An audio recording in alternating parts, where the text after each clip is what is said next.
Dear students, welcome to Army Public School PMA Resource Network. Before we start our today's subject geography, don't forget to subscribe this page by clicking bell icon so that you can regularly receive notification of upcoming videos.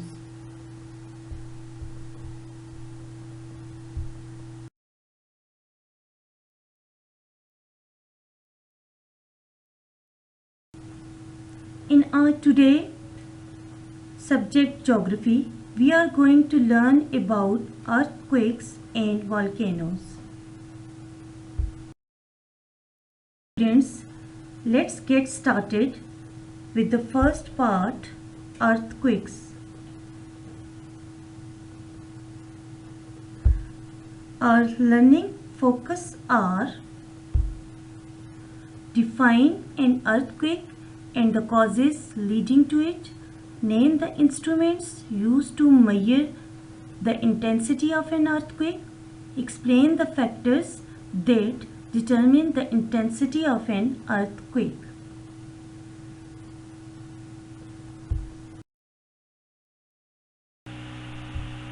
Earthquakes.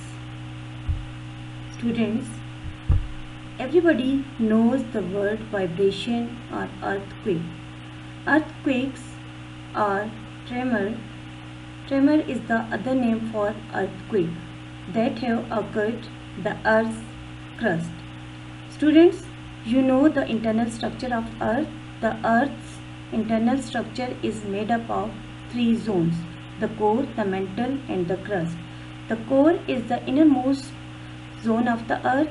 Mantle is the second layer of the earth and lie between the core and crust is the uppermost layer of the earth. They occur when there is a sudden release of stored up energy in the earth's upper mantle. Student, you know mantle is the second layer of the earth. It takes place in a plate boundaries. Students, plate boundaries is a place where two crystal plates meet, where plates slide past each other, converge or diverge. Students, you know Earth is made up of plates. These plates are constantly moving. The movement of the plates are not smooth all the time. When two plates collide each other, earthquake occurs.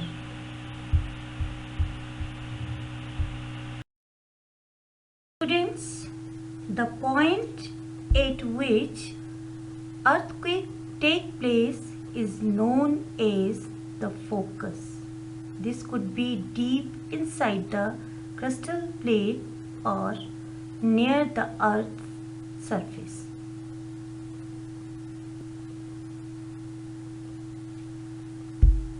The vibrations radiate.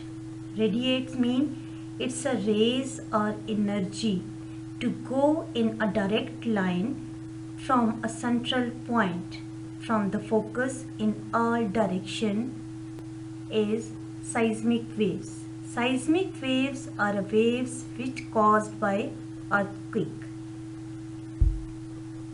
The place on the earth's surface directly above the focus is known as the epicenter. Look at the picture also.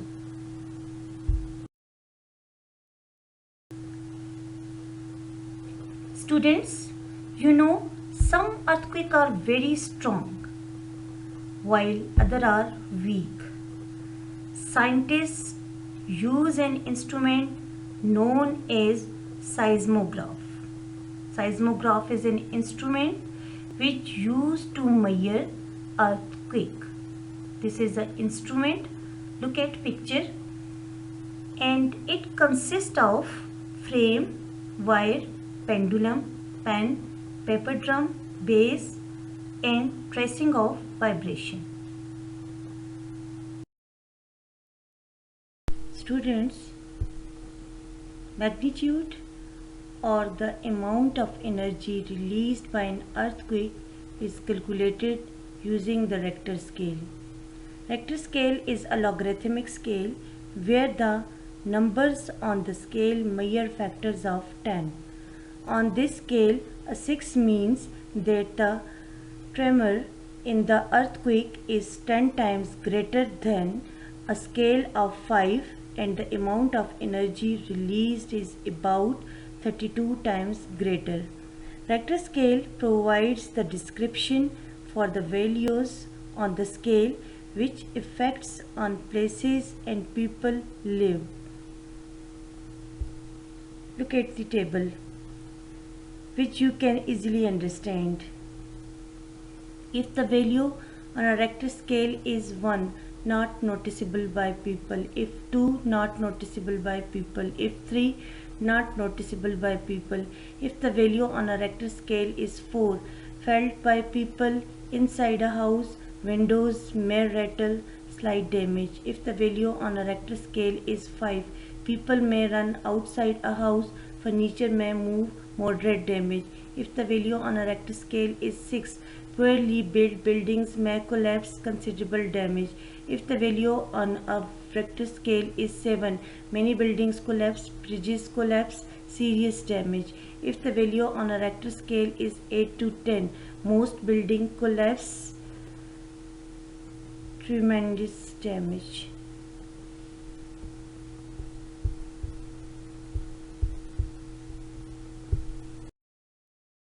Now students, come to the factors that affect the intensity of an earthquake.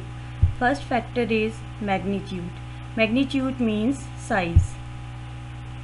An earthquake with a higher magnitude will cause more damage than one with a lower magnitude. Means, for example, an earthquake with a magnitude of 2 would do much less damage compared to another with a magnitude of 8. Next factor is population density and time of occurrence. The number of people living in the affected area is an important factor. Earthquakes in sparsely populated areas are likely to affect few people than in densely populated areas.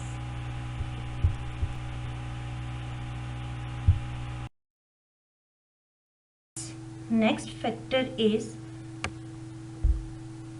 distance from epicenter. Seismic waves reduce intensity the further they travel away from the epicenter.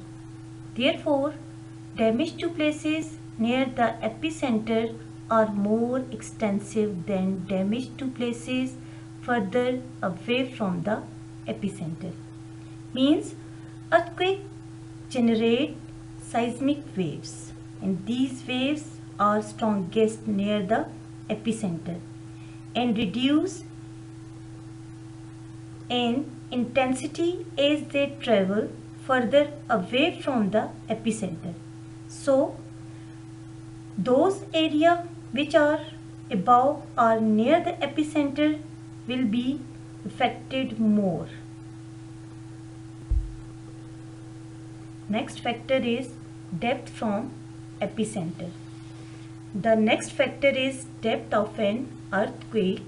Even if the earthquake is intense and reads more than 8 on a Richter scale, it will cause less damage if the depth is greater.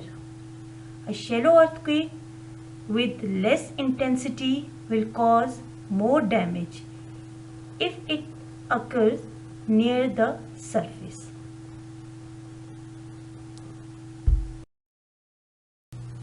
Coming to next factor, building materials.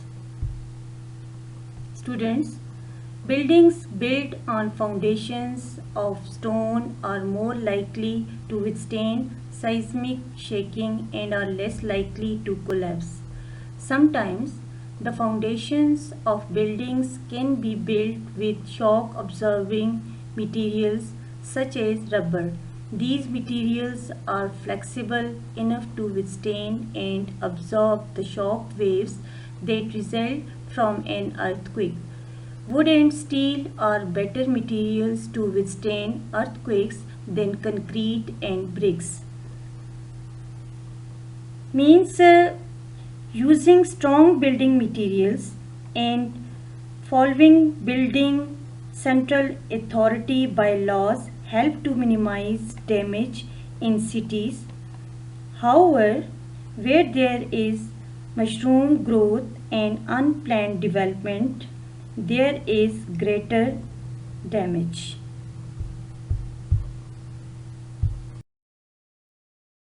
I hope you got the concept of earthquake and now come to the home task. Search internet and try to indicate the areas that experience earthquake. You may use an atlas. Write the names of areas on loose sheet. Use the given link to submit your assignment. student.apms.pk